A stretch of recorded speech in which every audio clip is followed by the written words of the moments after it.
Yo, good day mga kabakal, this is George Sinense again.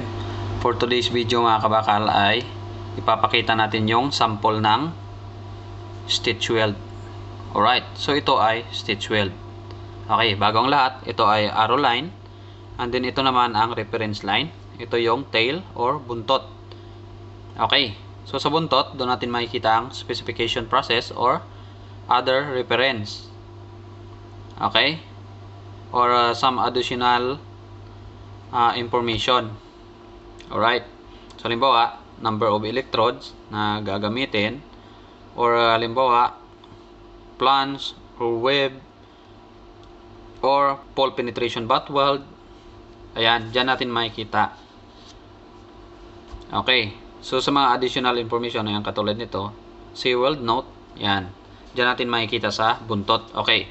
So, dito naman, na part, ang makikita natin dito ay bilog at saka yung plug na ganito ang itsura mga kabakal.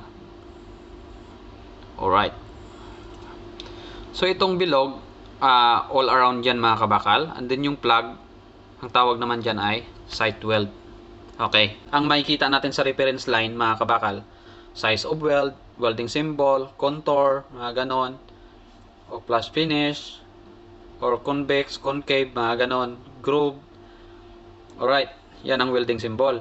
And then, length of weld. And then, gap or distance. So, yan ang makikita natin sa reference line. Okay. So, ito ay stitch weld mga kabakal. Okay. Ito naman, yung tinuturo ng arrow line natin, yan ay flat bar. Okay. So, madaling salita, ang hinang natin dyan sa may flat bar ay ito, stitch weld. Alright. So, gawin natin yan para makita nyo yung itsura. Ganito yan mga kabakal. 5mm pellet weld. Alright. So, 200 ang haba and then 200 ang gap. Okay. So, ganito yan mga kabakal. Halimbawa, ditong part ay welding natin yan, 5mm. Okay. So, both side yan, 5mm. And then dito naman, na part ay gap yan mga kabakal. 200mm. Gap or distance. Okay. Ngayon, 200mm gap. Proceed ulit tayo sa 200mm na 5mm pellet weld. Alright, so gap ulit na 200 and then 5mm ulit mga kabakal. So yan ang itsura ng stitch weld natin. Kapag sinunod mo to, magiging ganito ang itsura. Okay. Halimbawa, nagawa na natin. Ito yung flat bar natin. Yan. Flat bar. Yan ang flat bar natin. Ngayon nagawa na natin to. So all around yan mga kabakala, all around paikot. Alright. Ngayon, once na nagawa na natin to, pagtingin natin sa buntot niya ay may mga some additional information pa.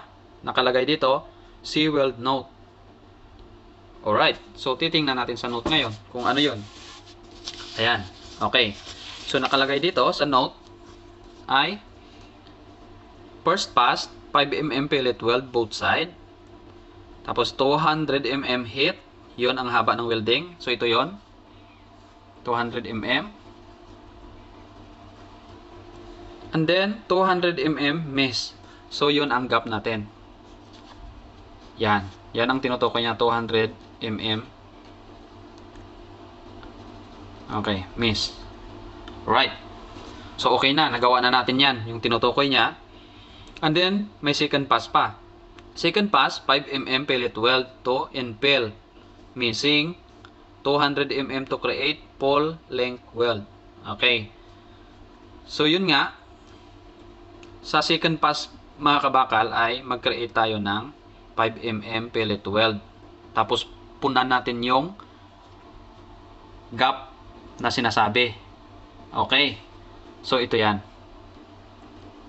Sa gap natin, mag-welding ulit tayo ng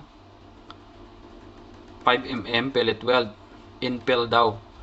So, puna natin yon. Okay. So, gawin ulit natin yan. Mag-welding ulit tayo. Yan ang ibig sabihin ng note. Okay. So, napuna na natin.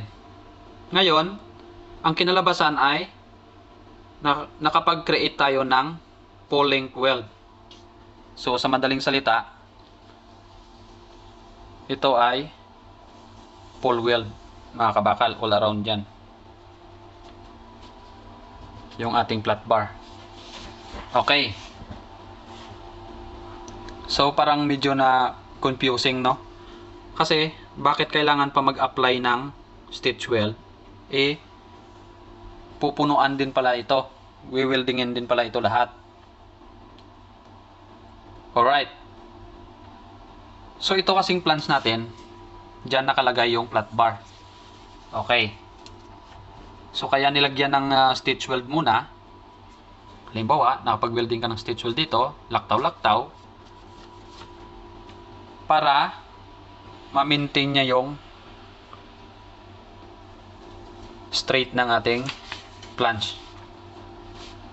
Kasi mga kabakal, kapag halimbawa, hindi tayo nag-apply ng stitch weld, tapos hininang natin to ng diretsuhan, mga kabakal,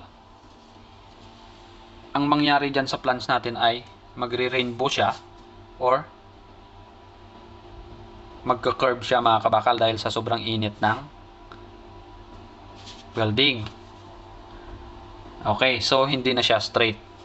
Okay, so ang purpose nitong kaya in-apply niya, ang purpose ng stitch weld na to, halimbawa, mainit na dito, na-weldingan mo to, na-weldingan mo ditong part, na-weldingan mo ditong part, na-weldingan mo ditong part.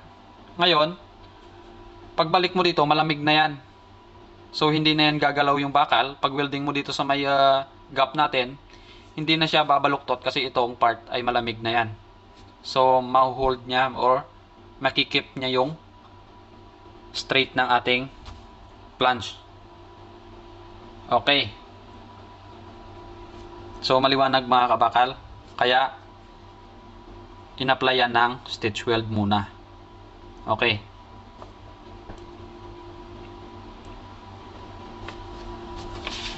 Alright. So, sana naintindihan, mga kabakal. So, yun lang. Thank you and God bless.